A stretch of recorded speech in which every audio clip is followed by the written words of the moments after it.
இன்றைக்கி மெதுவடை செய்ய போகிறேன். அதில் என்னென்ன பொருள் போட போகிறேன் அப்படின்றத நீங்கள் பாருங்கள். தயவு செய்து தள்ளிடாதீங்க. அதில் நான் வித்தியாசமான பொருள் போட போகிறேன். இதுக்கு நம்ம வெறும் உளுந்து மட்டும் இல்லாமல் கொஞ்சம் துவரம் பருப்பு, அரிசி, பச்சரிசி, அதோட ஒரு வரமிளகாய் சேர்த்து முதல்ல ஊற வச்சுருங்க.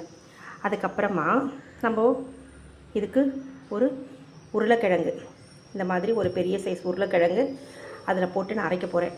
தேவையான அளவுக்கு வெங்காயம், பச்சை மிளகாய், அதுக்கப்புறம் இது நெல்லிக்காய். இப்போ நான் இதில் என்னென்ன போட்டு அரைக்க போகிறேன் அப்படின்னா, உருளைக்கிழங்கு, நெல்லிக்காய், இப்போது இங்கே காமிச்சேன் பார்த்தீங்களா, இது கூட சேர்ந்து அரைச்சிட்டு நம்ம பச்சை மிளகாய், வெங்காயம், இஞ்சி எல்லாமே போட்டு நம்ம மெதுவடை மாதிரி சுட்டி எடுக்க போகிறோம். ஆனால் இந்த மெதுவடை சாதாரண மெதுவடை கிடையாது, ஸ்பெஷல் மெதுவடை.